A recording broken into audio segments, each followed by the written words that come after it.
Combien de fois tu as mis la main sur la poignée? Je parle pas d'une porte physique. Enfin, peut-être que si, au fond. Tu vois très bien de quoi je parle. Ce moment où tu sais, pas tu crois, pas tu soupçonnes, tu sais que quelque chose doit bouger. Que t'es arrivé au bout de quelque chose. Tu saurais même pas dire quoi exactement.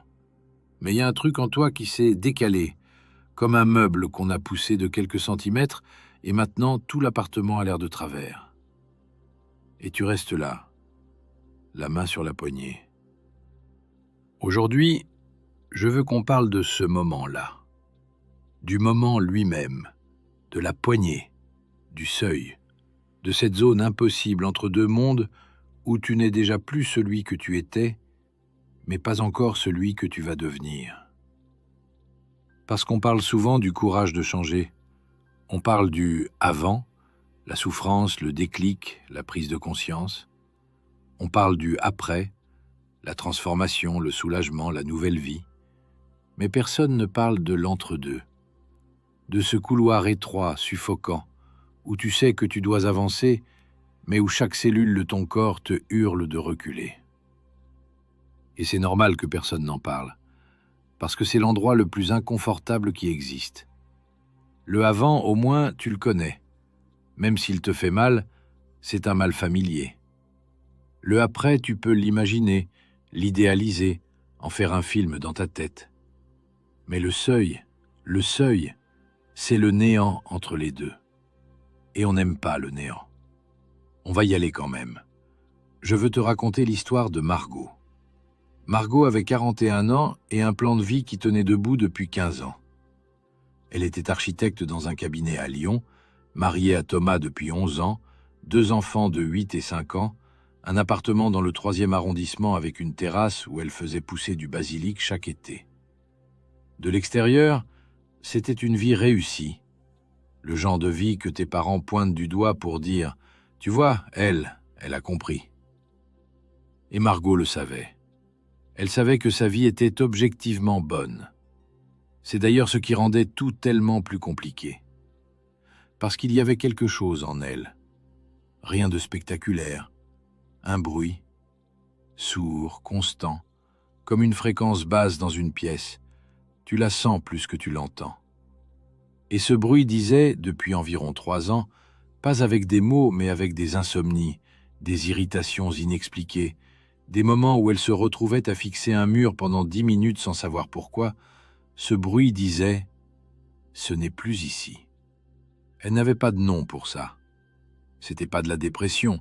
Elle prenait du plaisir, elle riait avec ses enfants.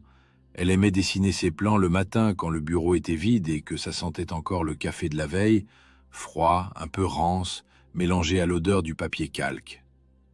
C'est un détail idiot, mais elle m'a dit que c'était son moment préféré. Avant que les collègues arrivent, avant les réunions. Juste elle et ses lignes. C'était pas une crise de la quarantaine non plus. Elle détestait ce terme, elle trouvait ça condescendant, comme si tout malaise après 40 ans pouvait être rangé dans une boîte avec une étiquette rassurante. C'était autre chose. Quelque chose de plus... comment dire, de plus tectonique. Comme quand les plaques sous la surface bougent avant un séisme. Tout est calme en surface, tout a l'air normal, mais en dessous, quelque chose se déplace, lentement, et rien ne pourra l'empêcher d'arriver à la surface. Margot savait ce qu'elle voulait, c'est ça le plus fou. Elle le savait depuis au moins 1 an. Elle voulait tout quitter, le cabinet, Lyon, la terrasse avec le basilic, et partir restaurer des bâtiments anciens dans le sud.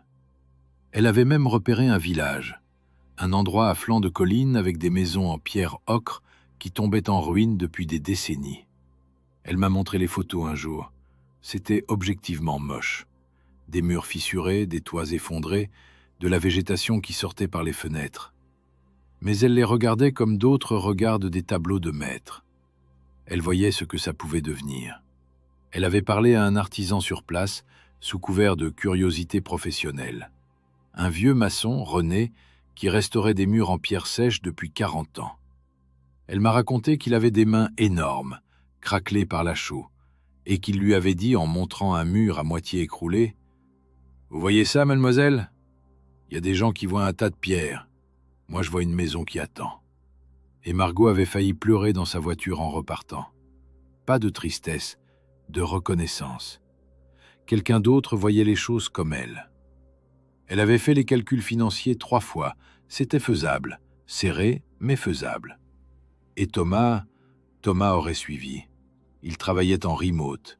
Il avait même dit un soir comme ça en passant, pendant qu'il épluchait des carottes, « C'est drôle les moments où les vraies phrases sortent. C'est jamais dans un cadre solennel, c'est toujours au milieu d'un geste banal. » Il avait dit, « Des fois je me demande si on est vraiment obligé de vivre ici. » Et Margot avait changé de sujet, immédiatement. Comme si entendre quelqu'un d'autre formuler ce qu'elle pensait rendait la chose trop réelle, trop proche, trop possible. Et c'est là que je veux m'arrêter. Parce que le problème de Margot n'est pas un problème de courage. Ce n'est pas un problème de ressources. Ce n'est même pas un problème de clarté. Elle sait exactement ce qu'elle veut. Elle sait que c'est possible. Elle sait que les gens autour d'elle suivraient. Son problème, c'est le seuil. Ce moment exact où tu passes de « je pourrais » à « je fais ». Ce pas, un seul, un minuscule, qui sépare la vie que tu vis de la vie qui t'attend. Et ce pas est le plus difficile que tu feras jamais. Il est même pas grand, c'est juste qu'il est irréversible, et qu'on est des créatures qui détestent l'irréversible. Tu connais ça? Peut-être pas avec les mêmes enjeux que Margot, peut-être que pour toi, le seuil c'est un truc beaucoup plus petit, un appel que tu repousses, un formulaire que tu as ouvert 15 fois sans le remplir, un endroit où tu veux aller, mais tu trouves toujours une raison de remettre à la semaine prochaine. Le détail change, le mécanisme est le même. Et le mécanisme, il est vieux. Tellement vieux qu'on le retrouve dans toutes les civilisations, à toutes les époques, sous tous les formats. Il y a un anthropologue français qui s'appelle Arnold van Gennep, début du XXe siècle. Un type discret, pas du genre à chercher la lumière, qui a passé des années à étudier les rituels de passage dans des dizaines de cultures différentes, des tribus africaines aux villages européens, en passant par les peuples d'Océanie. Et il a trouvé un truc. Enfin, trouver, c'est un grand mot. Il a remarqué. Il a remarqué que tous ces rituels, qu'il s'agisse de la puberté, du mariage, de l'initiation d'un guerrier, ils avaient une espèce de structure commune. Bon, dit comme ça a l'air évident. Mais attends. D'abord, il y a toujours un moment où on te retire de ce que tu étais. On t'arrache à ton groupe. On t'enlève tes vêtements, ton nom. Parfois, on te rase la tête. Tu n'es plus ce que tu étais. Et ensuite, et c'est ça qui m'intéresse, il y a un milieu, un moment flottant, un moment où tu n'es plus rien. T'as plus ton ancien statut et t'as pas encore le nouveau. Van Gennep appelait ça le seuil, du latin limen, d'où le mot liminal. Et puis, à un moment, tu es réintégré dans quelque chose de nouveau. Nouveau nom, nouveaux vêtements, nouvelle place. Ce qui me fascine, c'est pas la structure en elle-même, c'est que dans presque toutes ces cultures, le milieu, ce moment liminal, c'est le moment le plus dangereux. C'est là qu'on met l'initié seul dans la forêt, qu'on le fait jeûner, qu'on le confronte à sa peur. Et c'était pas pour le plaisir de faire souffrir le gamin, hein. C'est parce que ces cultures avaient compris, je sais pas comment, peut-être juste en observant pendant des siècles, que le passage lui-même est la partie la plus difficile. Le départ, bon, ok. L'arrivée, ça va. Mais ce qui se passe entre les deux, ça, c'est le vrai morceau. Et nous, dans notre monde moderne, on a supprimé les rituels. On a gardé les transitions, on change de travail, de ville, de relations, de vie, mais on a supprimé tout le cadre qui les accompagnait. Plus de cérémonies, plus de communauté qui te porte pendant le passage, plus d'anciens qui te dit « c'est normal que tu aies peur, c'est normal que tu te sentes perdu, c'est la marge, ça va passer ». On te dit juste « fais ce qui te rend heureux, suis ta passion, change si ça ne te convient plus ». Comme si c'était simple. Comme si le seuil n'existait pas, comme si tu pouvais passer de l'ancien au nouveau en un clic, comme tu changes d'onglet sur un navigateur. Et quand tu restes bloqué sur le seuil, quand tu n'arrives pas à passer, on te colle des étiquettes. Procrastination, peur de l'échec, syndrome de l'imposteur, résistance au changement. Comme si c'était une défaillance, un bug dans ton logiciel, alors que c'est peut-être la chose la plus saine que tu puisses faire, reconnaître que le passage est immense et prendre le temps de t'y tenir avant de sauter. D'ailleurs, tiens, ça me fait penser à quelque chose. J'ai un ami, je vais l'appeler Antoine parce que c'est son vrai prénom et qu'il m'a dit que je pouvais, qui a vécu un seuil complètement différent de celui de Margot. Antoine, c'est pas un grand changement de vie spectaculaire. C'est un seuil minuscule, presque ridicule vu de l'extérieur. Antoine a 34 ans, il est développeur informatique et pendant 2 ans, il a voulu s'inscrire à un cours de poterie. Voilà, c'est tout. De la poterie. Pas quitter sa femme, pas changer de pays. De la poterie le mercredi soir. Et il n'arrivait pas à le faire. 2 ans. 2 ans à regarder le site internet de l'atelier, à mettre la page dans ses favoris, à la rouvrir, à la refermer. Il m'en a parlé un soir en rigolant, genre « c'est con, hein ?» et je lui ai demandé ce qu'il bloquait. Et là, son visage a changé. Il a réfléchi longtemps. Et il m'a dit « Si j'y vais et que j'aime ça, ça veut dire quoi? Que j'ai perdu 2 ans? Que j'aurais pu commencer avant? Et si j'y vais et que j'aime pas ça, c'est presque pire. Parce que là, j'ai plus le fantasme. » J'ai trouvé ça... Bon, magnifique, c'est pas le mot. J'ai trouvé ça très vrai. Le seuil de Antoine, il n'était pas devant un grand changement. Il était devant la possibilité d'apprendre quelque chose de nouveau sur lui-même. Et ça, parfois, c'est plus effrayant que de tout plaquer. Il a fini par s'inscrire, au fait. Il est nul en poterie. Ses bols ressemblent à des cendriers. Mais il y va tous les mercredis et il dit que c'est le meilleur moment de sa semaine. Voilà, bon, je m'éloigne un peu. Ou pas. C'est la même mécanique au fond. Que le seuil soit immense ou minuscule, c'est le même vertige. Le même corps qui dit non. Et à ce sujet, le corps qui dit non, j'ai envie qu'on parle de biologie une minute. Margot, elle, a appelé ça son mur de verre. Elle voyait tout de l'autre côté. Le village, la lumière du sud, les pierres à restaurer, la vie plus lente. Tout était visible, tout était clair. Mais entre elle et cette vie, il y avait quelque chose d'invisible et de solide qu'elle n'arrivait pas à traverser. Et plus elle le regardait, plus il devenait solide, comme si le regarder le renforçait. Je lui ai demandé « Qu'est-ce qui se passe concrètement quand tu essaies de faire le pas? Quand tu te dis « Demain, j'appelle mon associé. Demain, j'en parle à Thomas. » Elle a réfléchi longtemps. Et elle a dit « Mon corps dit non. » Pas sa tête. Sa tête disait oui depuis des mois. Son corps disait non. Des nausées le matin quand elle y pensait trop concrètement. Une espèce de lourdeur dans les jambes, comme si elle portait des bottes en plomb.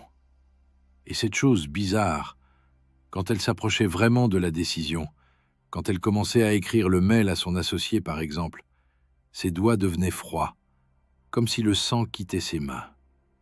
Et son cerveau se mettait à générer des urgences. Un dossier qu'elle avait oublié, un rendez-vous à déplacer, les courses à faire, n'importe quoi, pourvu que ça la détourne du seuil. Et ça, c'est pas de la faiblesse, c'est de la biologie. Ton corps a un système qui s'appelle l'homéostasie.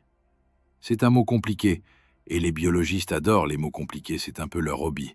Pour un principe simple, ton organisme fait tout pour maintenir son équilibre.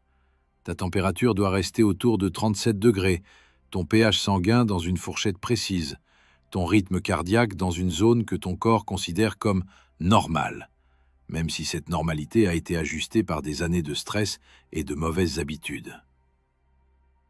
L'homéostasie, c'est le gardien du statu quo. C'est le type à la porte du club qui regarde ta carte et qui dit « Non, toi tu restes dehors, on est complet. » Sauf que le club, c'est ta zone de confort. Et le type à la porte, c'est ton propre système nerveux. Et ce qui est à la fois malin et cruel, Du point de vue de l'évolution, c'est logique, mais du point de vue de toi qui essaie de changer de vie, c'est un cauchemar. C'est que ce système ne fait pas la différence entre un changement dangereux et un changement bénéfique. Pour ton corps, tout changement est une menace. Tout. Quitter un job que tu détestes? Menace. Commencer une activité physique qui va te faire du bien?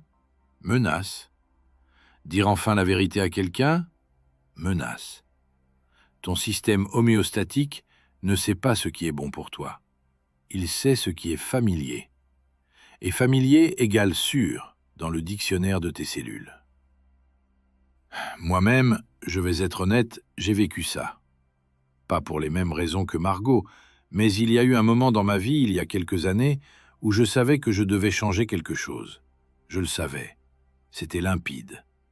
Et chaque fois que j'essayais de m'y mettre, de faire le premier geste, mon corps trouvait un moyen de m'en empêcher. Pas de la peur consciente, juste une inertie, une mollesse bizarre, comme si mes muscles refusaient de coopérer avec ma tête. Et je me sentais idiot, parce que je savais ce que je voulais et je n'arrivais pas à le faire. C'est un sentiment terrible, ça, de savoir et de ne pas pouvoir. Alors quand Margot me racontait ses nausées et ses doigts froids, je comprenais, pas intellectuellement, dans le ventre. Et c'est là que ça devient intéressant. Parce qu'il y a un autre domaine de la science qui décrit exactement la même chose, mais à une échelle complètement différente. Un physicien belge, Ilya Prigogine. Prix Nobel de chimie en 1977. Un homme qui a passé sa vie à étudier ce qui se passe dans les systèmes quand ils sont poussés loin de leur équilibre. Et ce qu'il a trouvé est à la fois simple et déroutant. Quand un système est en équilibre, un corps, une société, un écosystème, une vie, il résiste au changement. Il absorbe les perturbations, il les intègre, il revient à son état stable. C'est l'homéostasie, à l'échelle du cosmos. Mais quand les perturbations deviennent trop fortes, quand le système est poussé trop loin de son point d'équilibre, quelque chose de bizarre se passe. Le système ne revient plus. Il ne peut plus. Il atteint un point que Prigogine appelait un point de bifurcation. À ce point de bifurcation, deux choses peuvent se passer. Soit le système s'effondre, soit il se réorganise spontanément en quelque chose de plus complexe, de plus adapté qu'avant. Et Prigogine a montré que cette réorganisation ne peut pas se produire sans le chaos qui la précède. Bon, dit autrement, sans le bazar, pas de renouveau. Le désordre, c'est ce qui rend le nouvel ordre possible. Le chaos que tu vis en ce moment, si tu le vis, n'est pas le signe que quelque chose va mal. C'est le signe que tu es au point de bifurcation. Que ton ancien système, ta façon de vivre, de penser, de te définir, est poussé trop loin de son équilibre pour revenir. Et que quelque chose de nouveau essaie d'émerger. Mais pour que ça émerge, il faut traverser le chaos.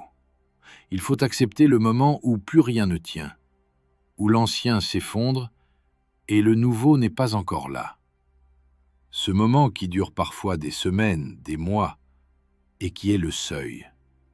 Joseph Campbell, un professeur américain qui a passé sa vie à lire des mythes, tous les mythes de toutes les cultures, a trouvé un motif qui revient partout. Il l'a appelé le voyage du héros. Et dans ce voyage, il y a un moment précis qui correspond exactement à ce dont on parle. Il l'a appelé le franchissement du seuil. C'est le moment où le héros quitte le monde ordinaire pour entrer dans le monde de l'aventure. Ulysse qui largue les amarres, Frodon qui franchit les limites de la comté, Luke Skywalker qui monte dans le vaisseau de Han Solo. Et dans chaque histoire, il y a un gardien du seuil. Une figure, un obstacle, une épreuve qui se tient exactement à la frontière et qui dit « Tu es sûr ?» Campbell a remarqué un détail subtil à propos de ces gardiens. Ils ne sont pas là pour empêcher le héros de passer. Ils sont là pour s'assurer qu'il est prêt. La différence est immense. Le gardien n'est pas ton ennemi. Le gardien est ton dernier test. Et souvent, et j'aime beaucoup cette idée, le gardien est le héros. C'est toi qui te tiens en travers de ton propre chemin. C'est ta propre peur, ta propre prudence, ton propre attachement au monde que tu connais, qui se dresse devant la porte et te dit « Pas encore, pas maintenant, tu n'es pas prêt ». Et tu sais quoi, en y repensant, le gardien du seuil, c'est un peu comme l'homéostasie dont je parlais tout à l'heure. C'est ton système interne qui dit « On est bien là, pourquoi bouger ?» Sauf que Campbell le voyait sous un angle mythique et Prigogine sous un angle scientifique, mais ils décrivent la même chose. Cette résistance au passage, ce frein intégré dans la machine. Bon, je m'égare peut-être un peu. Ou pas, on verra. En fait, non, je ne m'égare pas. Je veux rester là-dessus une minute parce que c'est important. Il y a une chose que Campbell a remarquée dans ses mythes et que je trouve fascinant. Le héros ne décide presque jamais de partir en aventure de son plein gré. D'habitude, il est appelé. Il reçoit un appel, un message, une rencontre, une perte, un rêve. Et sa première réaction, dans une majorité écrasante des mythes, c'est de refuser. Campbell appelait ça « le refus de l'appel ». Le héros dit non. Il dit « pas moi ». Il dit « je ne suis pas la bonne personne ». Il dit « peut-être plus tard ». Il trouve des excuses. Il se réfugie dans le confort de ce qu'il connaît. Et ce n'est pas de la lâcheté, c'est pas exactement de la lucidité non plus. C'est une espèce de sagesse du corps, peut-être. Le héros sent, à un niveau qui précède les mots, que s'il accepte, il ne reviendra pas tel qu'il est parti. Et il a raison. Tu reconnais ça? Ce moment où tu sais que quelque chose t'appelle, sans mots, sans annonce en lettres de feu dans le ciel, juste avec cette espèce d'insatisfaction sourde, cette démangeaison dans l'âme qui ne te laisse pas tranquille, et ta première réaction c'est de dire non, de te trouver des raisons de rester, de te convaincre que ça va aller, que ce n'est qu'une phase, que ça passera. Sauf que ça ne passe pas. L'appel ne se fatigue pas. Il devient juste plus fort, plus insistant, plus impossible à ignorer, jusqu'au jour où refuser demande plus d'énergie que d'accepter. Et il y a un autre phénomène que j'observe chez les gens qui sont sur le seuil depuis longtemps, c'est que leur vie commence à se rétrécir. Pas d'un coup, progressivement. Ils prennent moins de risques, ils évitent les sujets qui comptent. Ils se replient sur des routines de plus en plus serrées, de plus en plus contrôlées, comme si en réduisant le périmètre de leur vie, ils pouvaient éviter le seuil. Mais le seuil ne bouge pas. C'est eux qui rétrécissent autour. J'ai vu ça chez des gens brillants, des gens pleins de talent, de vision, d'énergie, qui passent des années à tourner autour du seuil en faisant semblant qu'il n'est pas là, en construisant des vies de plus en plus petites pour ne pas avoir à confronter la question qui les attendait. Et un jour, 50 ans, 60, 70, ils se retournent et ils se demandent « Mais pourquoi j'ai pas ouvert cette porte quand elle était devant moi ?» Ce n'est pas un regret abstrait, c'est le genre de regret qui te mange de l'intérieur. Parce que tu ne peux pas blâmer les circonstances. La porte était là. La poignée était à portée de main. Et tu as choisi de rester de ce côté-ci. Margot est restée sur le seuil pendant presque 2 ans. 2 ans. 2 ans à savoir ce qu'elle voulait sans le faire. 2 ans à mettre la main sur la poignée et à la retirer. Et pendant ces 2 ans, elle a fait ce que font tous les gens coincés sur le seuil. Elle a cherché des signes. Elle lisait des livres de développement personnel. Elle écoutait des podcasts sur le courage, la prise de risque, la réinvention de soi. Elle attendait un signe extérieur, un licenciement, une maladie, un événement qui la forcerait à bouger, qui lui enlèverait le poids de la décision. Parce que si c'est le destin qui décide, tu n'as pas besoin de choisir.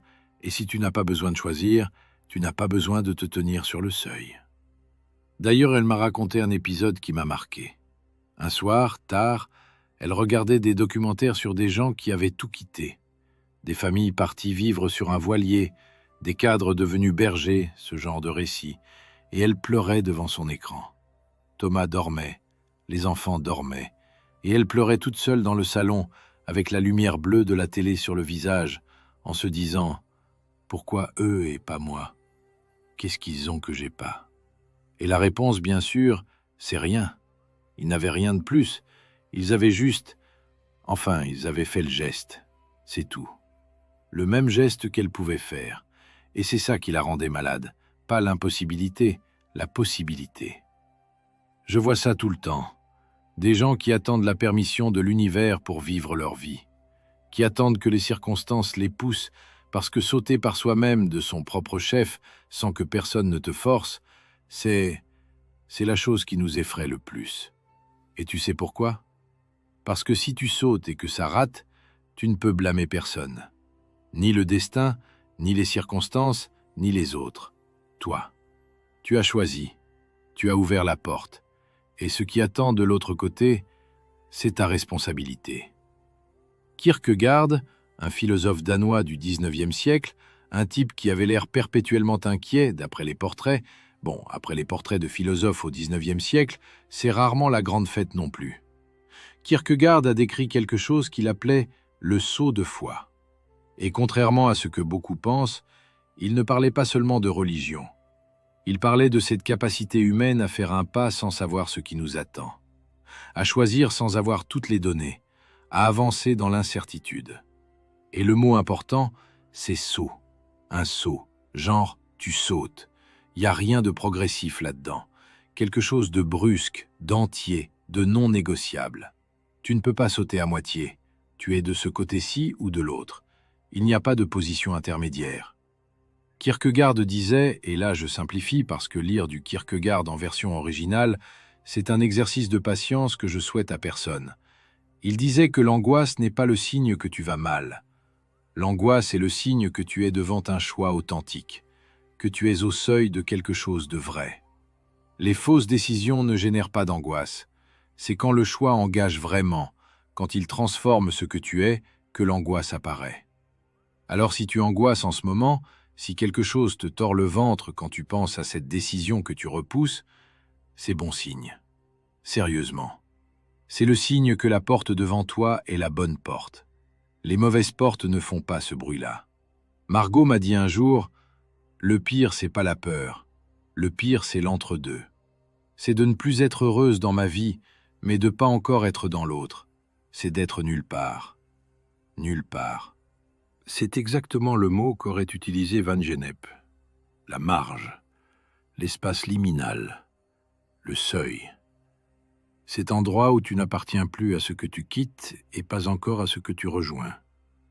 Et c'est un endroit horrible, parce qu'on est des êtres qui ont besoin d'appartenir, d'avoir un sol sous les pieds, un nom, une adresse, un rôle. Et le seuil, c'est l'endroit où tout ça se dissout. Tu as peut-être connu ça? Ce moment entre deux emplois où les gens te demandent « Tu fais quoi ?» et que tu n'as pas de réponse. Ce moment après une rupture où tu ne sais plus qui tu es sans l'autre. Ce moment où tu as décidé de changer mais où le changement n'est pas encore visible et tu te sens comme un imposteur dans ta propre vie. Trop différent pour l'ancienne version, pas assez différent pour la nouvelle. C'est le seuil. Et tout le monde y passe. Et personne n'en parle. Tiens d'ailleurs, petit aparté, si tu regardes cette vidéo et que ce qu'on dit te parle, pas juste intellectuellement mais dans le ventre, et que tu veux que je continue à explorer ces territoires-là, un abonnement, ça m'aide concrètement. Pas pour les chiffres, j'en ai rien à faire des chiffres. Pour pouvoir continuer à prendre le temps de faire ce genre de vidéos. Voilà, c'est dit. On continue. Il y a un aspect du seuil dont personne ne parle et qui, selon moi, explique pourquoi on y reste coincé si longtemps. C'est le deuil de soi. Quand tu franchis un seuil, quand tu quittes vraiment, quand tu changes vraiment, tu ne perds pas seulement une situation, tu perds une version de toi. L'architecte lyonnaise, mère de 2 enfants terrasse avec basilic, c'est pas juste une description de vie, c'est une identité. Et quitter cette vie, c'est tuer cette version de Margot. pas physiquement, mais identitairement. Et ça, ton psychisme le vit comme une mort. C'est pour ça que le corps résiste autant. C'est pas la peur de l'inconnu, enfin, pas seulement. C'est le deuil de ce que tu es. Le deuil d'un toi qui a existé, qui a construit des choses, qui a des souvenirs, des preuves, une forme dans le monde. Et franchir le seuil, c'est dire à cette version de toi « Merci, mais c'est fini ». J'ai vécu ça aussi, d'une autre manière, à une autre échelle. Mais cette sensation de devoir dire au revoir à quelqu'un qu'on a été, c'est pas un concept abstrait pour moi. C'est un souvenir précis. Un soir où j'ai compris que la personne que j'avais été pendant des années n'avait plus de place dans la vie que j'étais en train de construire. Et c'était pas joyeux. C'était pas un soulagement. C'était un deuil. Avec tout ce que le mot implique. Et les rites de passage que Van Gennep a étudiés, ils avaient compris ça. C'est pour ça qu'ils incluaient souvent une mort symbolique. On te couvrait de cendres, on t'enterrait symboliquement, on te donnait un nouveau nom, parce que l'ancien toi devait mourir pour que le nouveau puisse naître. Et cette mort, elle ne pouvait pas être esquivée, elle faisait partie du passage. Nous, on essaie d'esquiver. On veut la nouvelle vie sans la mort de l'ancienne. On veut passer de l'autre côté du seuil en gardant tout ce qu'on avait ici. Et ça ne marche pas. Ça ne peut pas marcher. C'est un peu comme déménager. Tu sais, ce moment où l'appartement est vide, les cartons sont dans le camion, tu as rendu les clés, et tu es debout au milieu de la pièce vide. Ce n'est plus chez toi. C'est un espace que tu reconnais, mais qui ne te reconnaît plus. Et la nouvelle adresse n'est pas encore investie, pas encore habitée. Tu es entre les deux. Et cet entre-deux, il dure parfois longtemps. Des semaines où tu cherches la lumière au mauvais endroit parce que l'interrupteur n'est pas au même mur. Mais personne n'a jamais regretté d'avoir déménagé une fois les cartons déballés. Enfin, presque personne. Mon cousin a déménagé 4 fois en 2 ans, et il regrette à chaque fois. Mais bon, c'est un cas particulier. Ok, une question pour toi, et je veux que tu y répondes honnêtement. Pas à moi, à toi.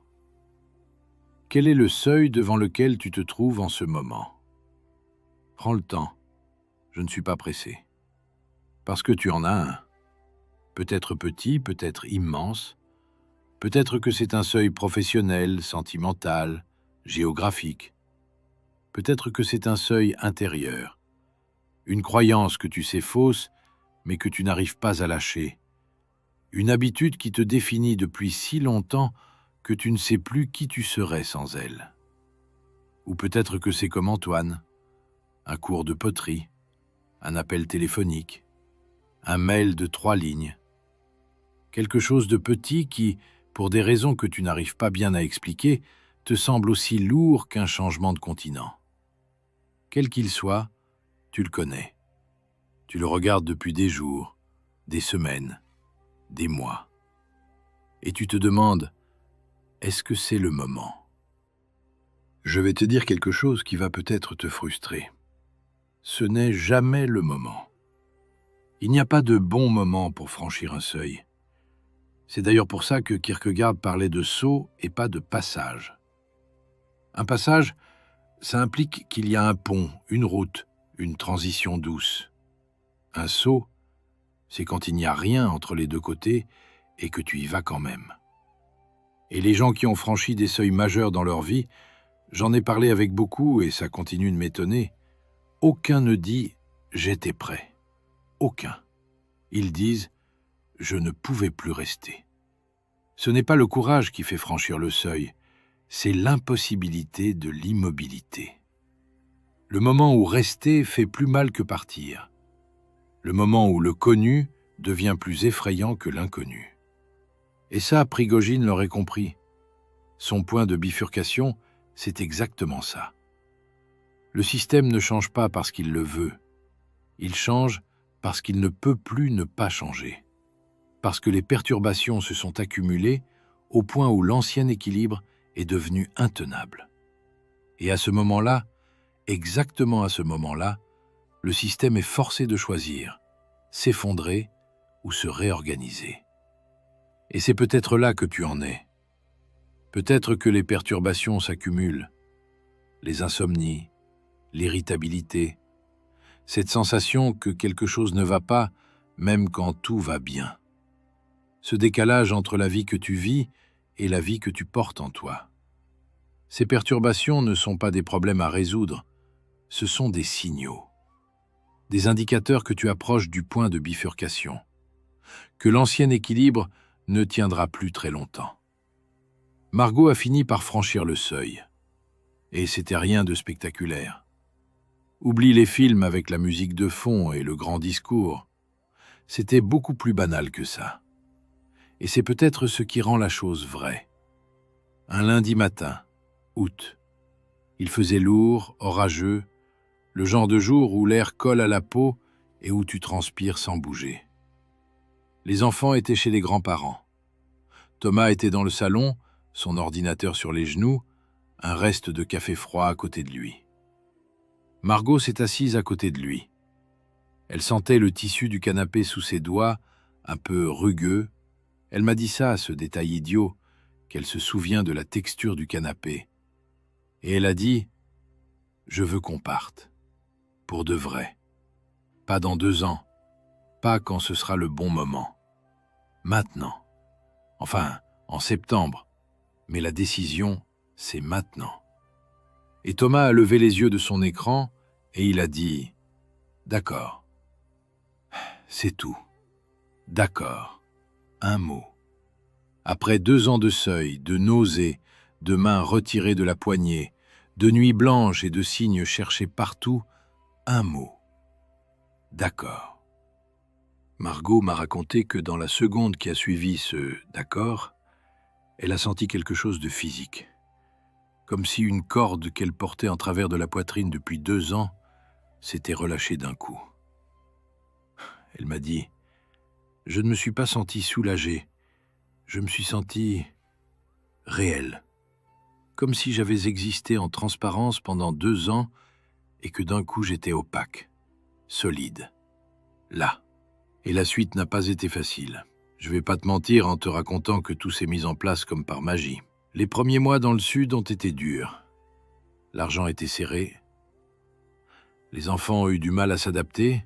La petite pleurait pour sa copine Léa pendant 3 semaines, tous les soirs. L'aîné disait qu'il détestait le village, qu'il voulait rentrer, qu'il n'avait pas d'amis. Et le premier chantier de restauration, la toiture d'une bergerie en pierre, s'est avéré 2 fois plus cher que prévu parce que la charpente était pourrie en dessous. Des moments où Margot s'est réveillée à 3 heures du matin en se demandant si elle n'avait pas fait la plus grosse erreur de sa vie. L'homéostasie, rappelle-toi, ton système résiste au changement même après que tu as changé. Le gardien du seuil ne disparaît pas une fois la porte franchie. Il recule, il s'affaiblit, mais il continue de murmurer « Reviens, reviens à ce que tu connaissais ». Mais Margot ne pouvait plus revenir. Pas parce que c'était impossible physiquement, elle aurait pu récupérer son poste, son appartement, sa vie d'avant, mais parce que l'ancienne Margot était morte. Celle qui pouvait vivre cette vie-là n'existait plus. Elle était restée sur le seuil, comme une peau abandonnée. Et c'est peut-être ça, la vraie loi du seuil. Tu ne franchis pas la porte. Tu deviens quelqu'un qui est de l'autre côté. Et l'ancien toi, celui qui avait peur, qui hésitait, qui cherchait des signes et des permissions, il reste de ce côté-ci. Il n'a pas été vaincu.